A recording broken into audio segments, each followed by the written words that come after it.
2014. Our first speaker is Bálint Tóth. We'll talk about works with long memory, diffusive, and super-diffusive limits.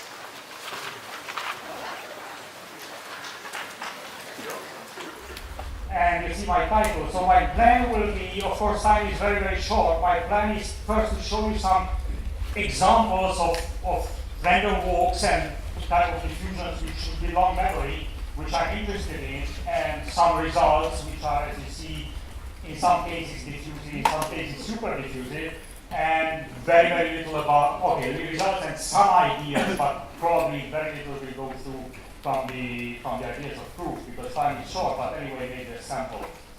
So here is my first example of random walk I consider, namely it's called true self-avoiding walk. It appeared on listing in physics papers in the 80s, and it's the following. Let me go very fast through this slide. Namely, it's a discrete time walk on the d-dimensional integer lattice. What I denoted by that script L of n and x is local time, is occupation time measured on sites. So it measures, there is an L0x for initialization, but otherwise what you see the increment, what you see the next term there, except the initial values, is exactly time spent on a site.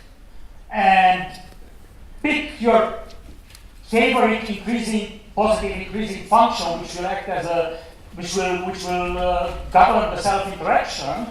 And the law of the walk is the following: its nearest neighbor, given the whole past, f sub n is the whole past, all information about the past, including initialization of the local time, including your actual position at x, the random walker will jump to one of the neighbors with a probability proportional to what? An increasing function of the gradient, but the negative gradient. So an increasing function of the negative gradient along the edge. So it prefers to jump to sites, to neighboring sites, which were less visited in the past. So this is one of my examples. I will give you some historic comments, some comments on the history of the problem later. A second example is a variant is continuous time, and actually I prefer continuous time for some reason. Continuous time analog of this one. Essentially it's the same with continuous time. On the integer lattice you have a continuous time jump process, nearest neighbor jump process. You have a function w, which is a rate function, bounded from below for some technical reason, that's an elitistic condition. And I assume that the oblique part of this function is increasing, say. And again, in the law of the walk, now it's continuous time, it jumps to the neighbors, to one of the neighbors, with rate proportional to this w of L local time at the site where you are now, and local time at the target site. So again, the rate is higher. It prefers jumping to sites which were less visited in the past. And here is a third example of the same flavor. A third example of this came up as I will show you some historic comments that came up in very different contexts. So this is called in the probability literature. The previous two came in the physics papers. This appeared in probability papers, and you see it's called, okay, in those papers by, okay, I will give the names in a moment. It's called self-repelling Gaussian polymer. That's a diffusion, that's a continuous space-time process.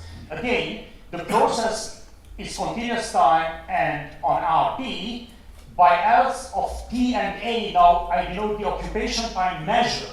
That's the total time spent in the set A be a reasonable set, up to time T by the random walker.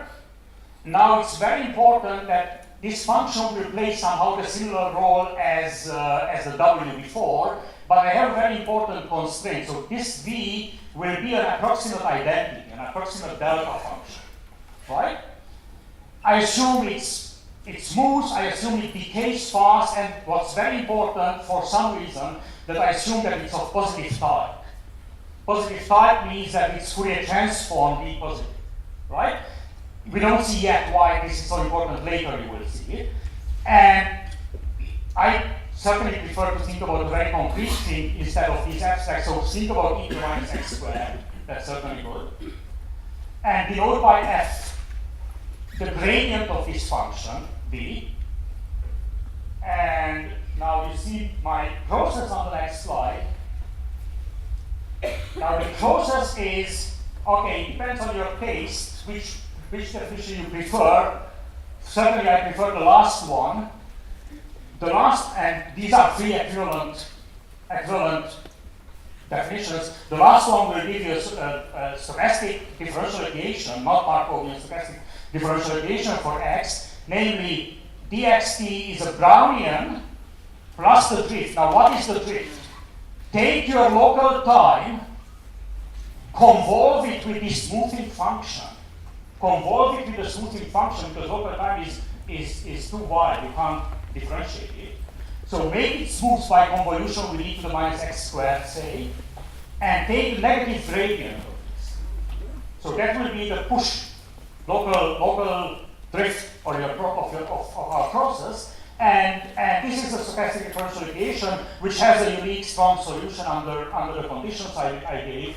And my problem is now in all three questions. Okay, note that in all cases the process is pushed by the negative gradient of occupation time. So it's pushed towards domains less visible in the past.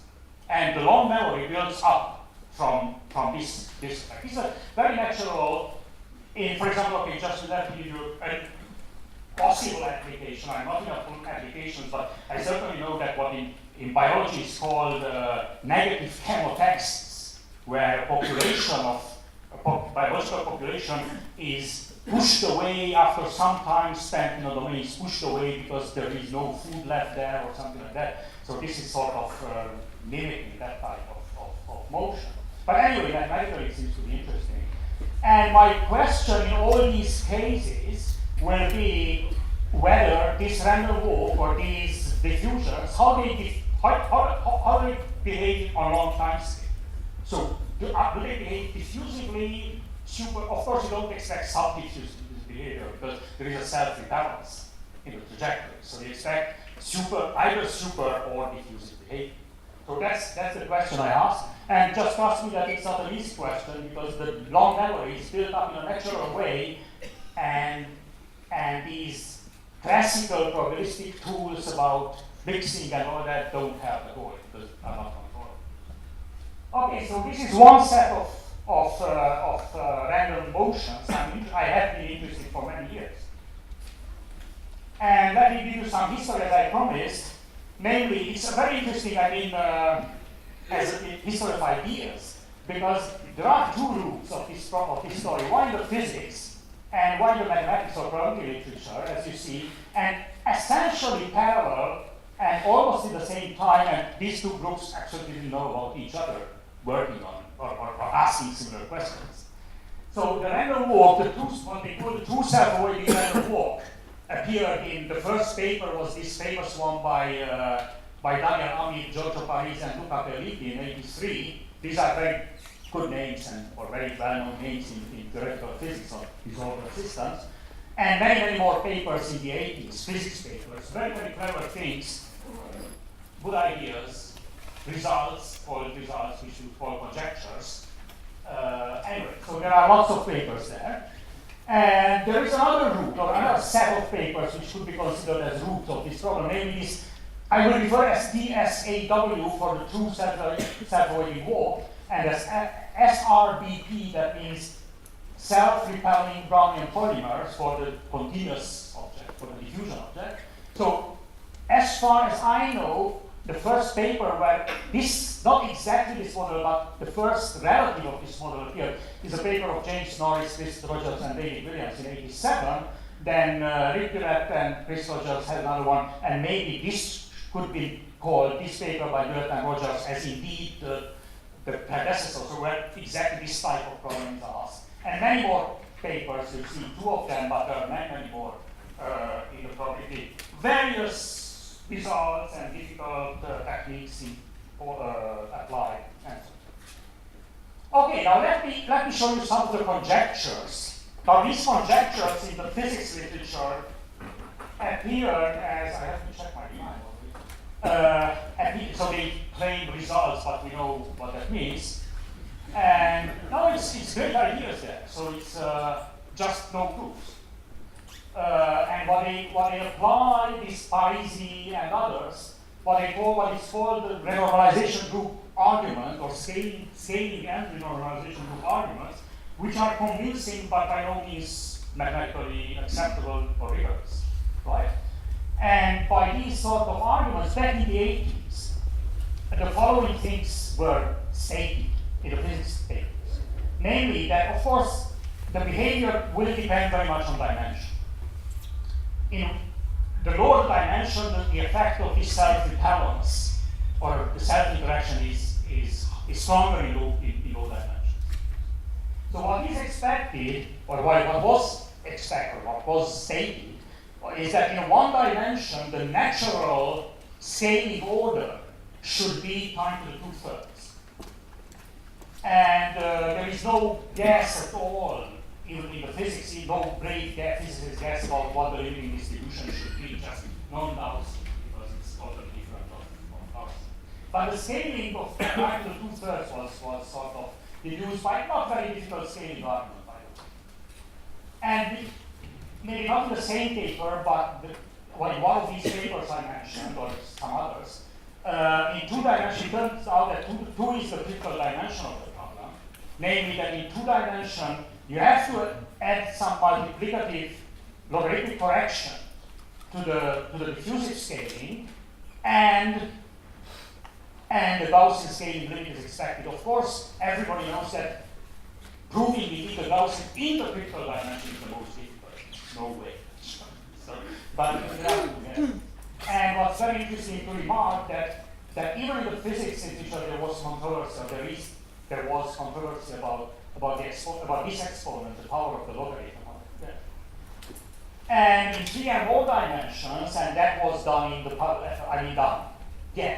by this dimension group done in the Parisi and others paper, central limit theorem of Gaussian scaling, which is the classical behavior, but doesn't mean that it's easy to prove, because you lose everything here with what you learned in classical algebra. Okay, and some results now. I make a full list of results. These are older ones, which you see on this slide, and I will not speak about the first 2 because those are really old ones, but to have the picture complete. And many of you, of course, I spoke about these things many times in many places, so probably many of you, I apologize to those of you who really know. So back in 1995, I really proved this time to the 2/3 scaling for some particular, not in full generality, not for a general model like this, but for some very particular one-dimensional model, where I used some combinatorial features of the model. I was able to prove, even identifying a very interesting scaling limit behavior limiting distribution there. Later, using the same type of arguments, somewhat extended, somewhat improved, with my, at that time, PhD student, now he's here among us, colleague Bálint Tóth, we could extend that result to exactly this problem with the continuous time problem. Now, in 1998, that's 2 years later, we constructed the scaling limit of the process, still one-dimensional scaling limit of the process with Bálint Tóth.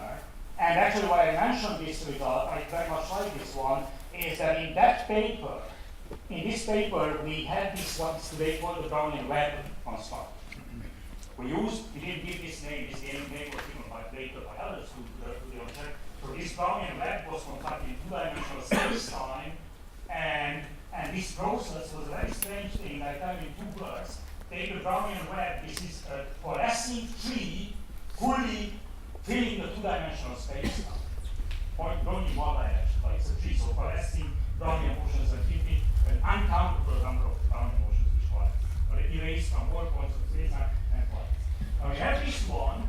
Take now a piano curve in 2-dimensional space-time which goes around this tree and is parametrized by area covered. Now, if you project to the horizontal direction this strange object, then you get exactly this self-repelling motion, the scaling of it. It's an interesting object. Anyway, I don't speak more today about this because it's old stuff. More recently, okay, before I go to this result, let me go to the last comment here that even in one dimension, fully robust proofs are absolutely missing. So in these proofs, combinatorics, very specific features of particular examples of the family are used, but not a general analytic proof is here. So that's missing, that would be great. And what we did in the robust sense, so indeed analytic proof for the full generality, almost, okay, but in a very, very general setup, is only bounds on the limiting variance. Super-diffusive bounds on the limiting variance, and you see these bounds are indeed far away from that one. Here you should see 4/3, and 4/3 is in between those two exponents. Okay, so that much about the one-dimensional results. In two dimensions, for the continuous, for the Brownian polymer, we were able to prove with Benedek-Walko super-diffusive bounds. This is very, very weak result, actually, you would say, because it's just very far away upper and lower bounds for the variance. By no means exact order, and by no means limit theorem. But that's how far we could go, and we were very, very happy that actually we could indeed get the super-diffusive lower bound in 2 dimensions. But that's what we have. And about the same time, with Bálint Tóth and Illes Horváth, who were my PhD students at that time, we were able to prove the central limit theorem in 3 and more dimensions. Indeed, in 3 or more dimensions, with diffusive scaling, a central limit theorem with non-degenerate diffusion, with non-degenerate dispersion is proved. And maybe I will have time to give you a few hints about how that is done. Okay, so this is much stronger now. So these are the results. And now let me mention another set of problems. This is another type of problems I was interested in. This is more recent. These are random walk in random environment. This is a random walk in random environment, and I need some introductory notation to define it. Actually, for those of you who know random walk in random environment, I tell you in advance, it's random walk in bistochastic, what is called bistochastic random environment, right? For which the environment, which is random, as seen from the random walker, is a priori stationary in time. So that's an important thing. Now, for this random walk, lot is known, but not full was known, but not the central limit theorem with minimal assumptions. And that's the result I want to speak about now. Okay, so here are notation. I need, in order to introduce the model, this is a different one, but the techniques and the ideas are similar. I need a probability space with an ergodic ZD action on it. Curly E means just nearest neighbor, the 2D nearest neighbor vectors, the possible jumps of my walk. I need a function, a bounded function, say bounded by 1, function, family of function indexed by nearest neighbors, which have some properties, and let me jump through this because I raise this one to the lattice now, and you will understand better on the lattice what is right? I raise this function v to the lattice as it should be raised, namely I denote by capital V sub k this lowercase v sub k shifted to x. So that's raising it to the lattice. And the previous properties imply that this capital V sub k is a lattice vector field. A lattice vector field, that means that the value along oriented edges, oppositely oriented edges, is negative of each other. And the sum of the values along edges pointing outwards from one point is 0. This first condition makes it a vector field, This second condition makes it a divergence-free vector field. So this is what corresponds on lattice sense to having the divergence-free vector field. And the last condition just makes my random walk to not have a priori drift, right? And the random walk I formulate it in continuous time because I prefer continuous time. Namely, you jump to nearest neighbor with jump rates perturbed or equal jump rates perturbed by this V sub k. So if V sub k were 0, that would be just the boring random walk, but it's perturbed by this V sub k. Jumps with higher probability along those edges where V is positive, pointing in that direction, and lower probability against. And here is a continuous space analog for those of you who are more analyst than discrete-minded. Namely, imagine you have a random stationary random vector field, a stationary random vector field which is say smooth, and which is divergence-free, almost sure, everywhere, right? Define a diffusion, dxt, dbt, plus drift, local drift or local push given by this random, by this vector.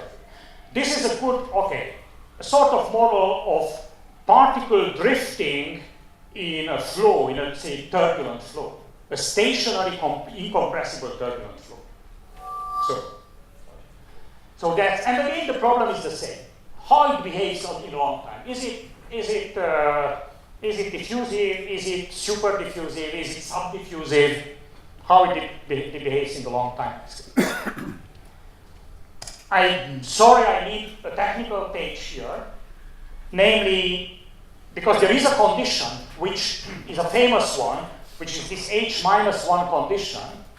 The H-1 condition, what you see here is capital phi is the local drift felt by the random walk. So you add the probabilities multiplied by the jump vectors along the 2D neighboring vectors. So that capital phi will tell you that's an RD valued field, and that's exactly the local drift of the random walk. This C will be just the covariance. This is stationary, so the covariance depends only on the difference of x and y here, so I take it like that. And C hat is the Fourier transform, which is a generalized, it's a positive, you know what it is. And the condition which is crucial in this story, and those who are familiar with the problem know that this is an absolutely crucial thing, is what we call the H-1 condition. Namely, the covariance, this looks like a very technical thing, but it's at the depth of the problem. Namely, take this Fourier transform of covariances of the drift field, right? And ask whether Fourier transform divided by p squared, that's all the infrared behavior. The Fourier transform divided by p squared at the origin, whether it's integrable or not, right? And if it is integrable, then we say that the H-1 condition holds. If it's non-integrable, we say that the H-1 condition doesn't. Now take this H-1 just as a name. Some of you probably know well why we call it. And the equivalent formulation for the probabilities is the following. If you don't like this type of Fourier transforms and all that. Take a random walk, a continuous time random walk, which is totally independent of your random field. It's not my random walk. It's another random walk, totally independent of the field. And look at, integrate the field vector along the trajectory of this independent ordinary random walk. So that's like what we call random walk in random scenery. And question is whether this integral is diffusive or not. It scales diffusively or not at a long time scale. So we take the variance, divide by t, whether it's finite or not in the limit, these two are equivalent, right? And there is a guess, there is an expectation that H-1 is sufficient condition for diffusivity of my random walking random environment. And that will be the result which I report now. in order to comment more, I need some very simple fact which we learned at high school, and probably most of you, namely that if you have a divergence-free field in 3 dimensions, then you have another vector field in 3 dimensions to which it is the curve, under some condition. Yeah? So, no? In Romania, I know. Okay, not in these terms, but anyway. So that in 2 dimensions, it's a curve of what we call a height function. I didn't learn that. I learned on the 3 dimensions. Anyway, in 2 dimensions, it's a height function to which it is a curve, right? And mind that in principle, I have a vector field, V, which is stationary, divergence field, divergence-free, and it is the curl of another vector field, which we call vector potential, by the way. Right? Now, that vector potential will be not, in principle, will not be stationary, will have stationary increments. Its derivative is stationary. Right? Stationary increment. My H minus 1 condition before is equivalent, just trust me, it's equivalent to the following. The height function in 2 dimensions, or the stream field in 3 dimensions, is not only stationary, increment, but it is stationary, it's more restricted. Yes? Stationary fields are stationary increment, but not the other way around. Is stationary, and not only stationary, L2, stationary and L2. So that's equivalent to H minus 1. I needed this comment because I come to a slide with history, and there I need. Namely, the problem, as I stated, to my knowledge, first appeared in a paper of Papanikolaou and Varadhan back in 1981, which this paper is a source, is a gold mine, a source of many great problems.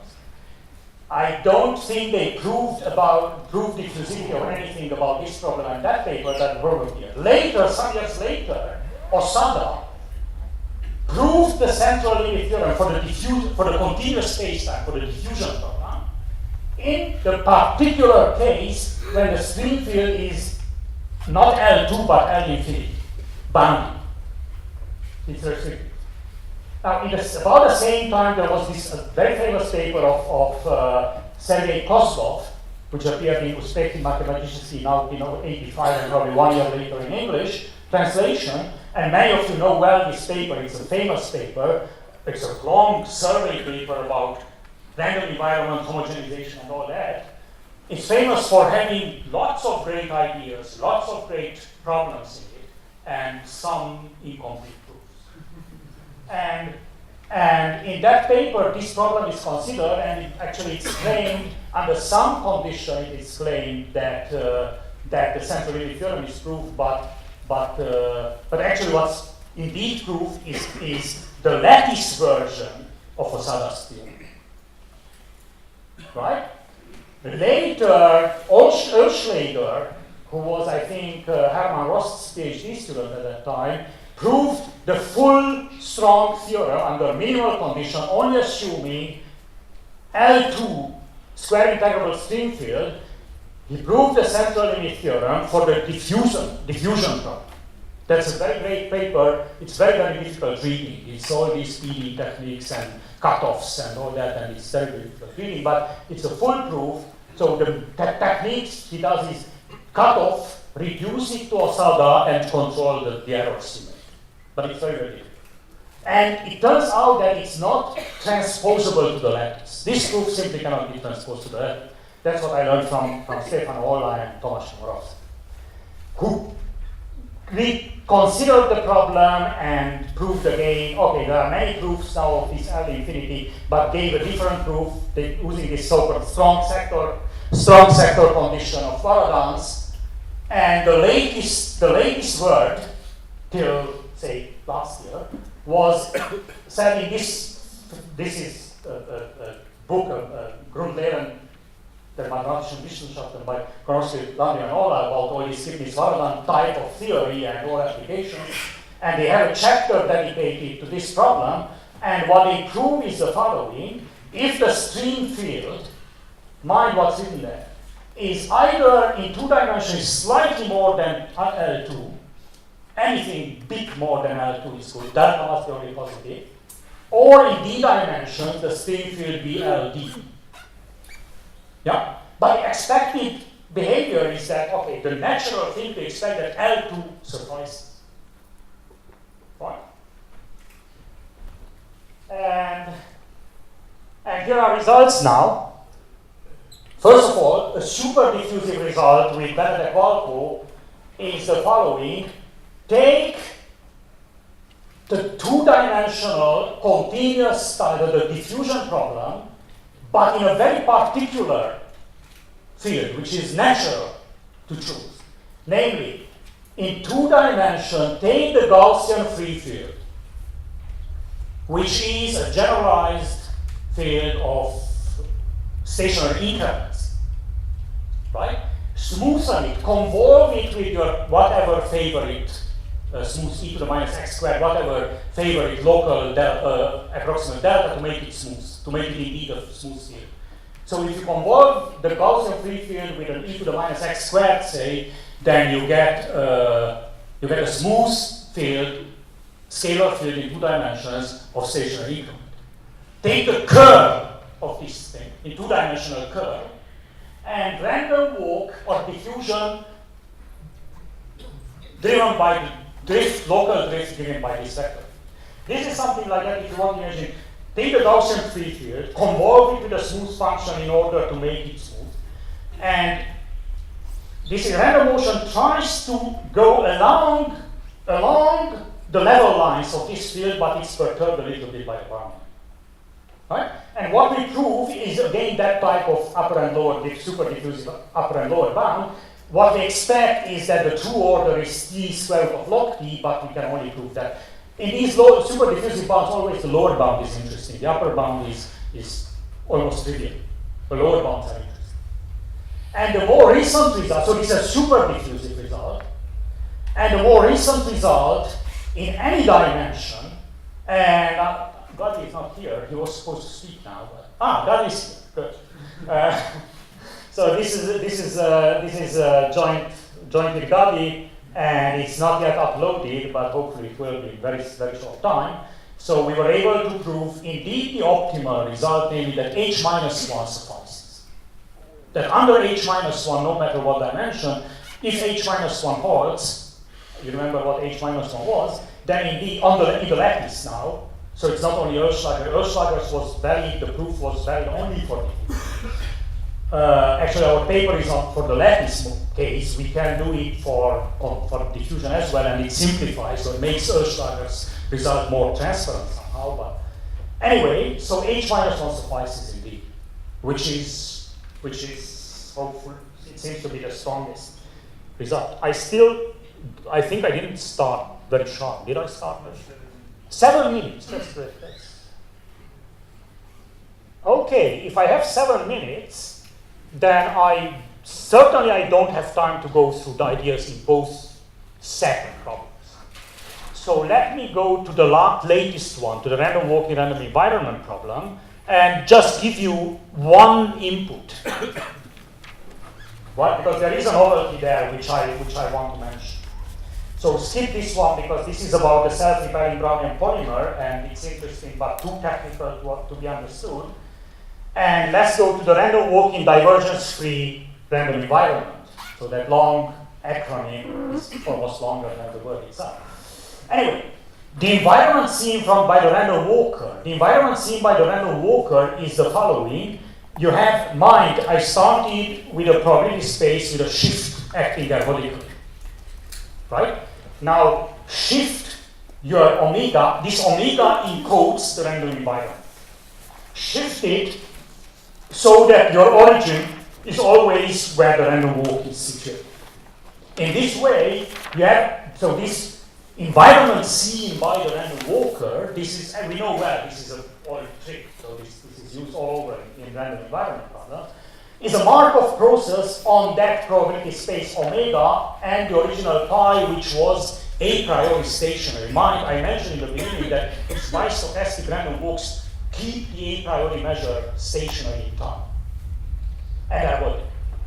Yes? And by the way, the results, all results I mentioned, I didn't formulate them precisely in terms of theorems because it's too much symbol to write down. But mind that all my results I mentioned today are valid in a stationary setup, in a time stationary setup. So it's somehow halfway between annealed and quenched. And okay, so this eta t, that's the environment as seen by the random walker, will be a stationary and ergodic Markov process on that probability space I started with, and it's most natural to put ourselves in the Hilbert space of square integrable functions over that space, over that probability space. And the natural thing to do is to make a martingale decomposition of the displacement. The displacement of my random walker will be written as a martingale, but of course this is tautology. Just subtract the compensator to make it a martingale and you add. So what you have to subtract infinitesimally is the local drift. Right? This is that function phi, which I denoted phi locally. This is in RD. Yeah? So this will be, M will be an L to a square integrable martingale with stationary ergodic increments. We know well what happens with it, central limit from Holtz. This phi, in my case, is this function, as I told you in advance, probably you lost my notation, but it's just it's just the local drift, and you integrate the local drift along the trajectory of this Markov chain. And I want to prove the diffusive limit, and I want to use a non-reversible Kipnis-Faradan type of thing. And let me now skip this one with the Gaussian, this is for the self-repelling polymer where Wiener space and some minimal Malyavan calculus comes into the story, so let me skip this one. And let me go to the random walk in divergence-free random field. There are some operators you have to write down, probably no reason now to try to explain all these symbols. You have to write down the infinitesimal generator of the process you have on this L2 space. And these are very concrete operators on that Hilbert space. Not very simple ones. Some are simple depending only on shift, but there are also some multiplication operators. There are some non-trivial computational relations between them, and you have to analyze this thing. Now, let me just, since time is really short, you write the infinitesimal generator as symmetric part and asymmetric part, sum of symmetric or self-adjoint and skew self-adjoint part of, and these are concrete, let me emphasize, these are very concrete operators, right? Now, the classical Kipnis-Faradan theory was about the case when A is 0, when your infinitesimal generator is self-adjoint, then you have spectral calculus, classical Kipnis-Faradan applies. There are extensions, and there is this book of Claudio Landim and others, where all about the non-extensions to non-symmetric cases. But there is a particular new result I wanted to mention here, what I call the relaxed sector condition, and I will stop here. This is a bit abstract, but I think it's useful, and in particular, with Gary, we could prove indeed this very concrete result using this abstract theorem. So this is a sort of addition to Kipnis-Faradan theory. Namely, A is the skew symmetric part of the infinitesimal generator. S is the symmetric part of this infinitesimal generator. It's positive definite. S is positive definite. Minus S is the symmetric part. S, the operator S doesn't have a gap in the spectrum. It's not invertible. It's self-adjoint, not invertible. Right? S to the minus 1/2, the operator S to the minus 1/2 exists in terms of spectral calculus, but it's an unbounded operator. You have to be very, very careful. Right?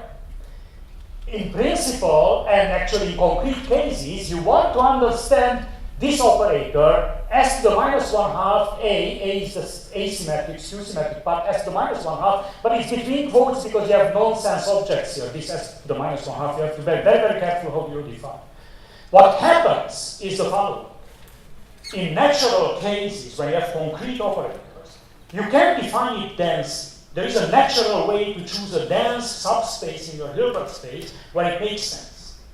And on that subspace, this operator will be skew Hermitian. Easy. Just follows some abstract nonsense. And the big difficulty is, the great difficulty is, to go from skew symmetric, this operator which is densely defined, and skew symmetric, to go from there to prove that indeed is not just skew symmetric, but its closure is its adjoint, negative adjoint. And that's a difficult point. And this abstract theorem, which is on a paper joint with these two colleagues of mine whom I mentioned already, you received some comments that extends gradient sector of Varela and others, and it's partly reminiscent of Dr. Kurtz's theorem. I mean the proof. And we were able, okay, now I have to stop now. The rest is just my last slide, and I stop now. In order to prove that very abstract statement that operator, which in this very particular case, that is indeed a well-defined skew self-adjoint operator, I know I have to finish in -1 minute. Actually, what we have to prove is the following, like very complete down-to-earth. Partial differential negation has no non-trivial solution. Namely, let's go to, okay. V is my vector field. V is a stationary divergence-free vector field. You want to solve this sort of harmonic equation, I have to prove that it doesn't have a non-trivial solution. And I stop here because no way of going further. So this is tangentially done.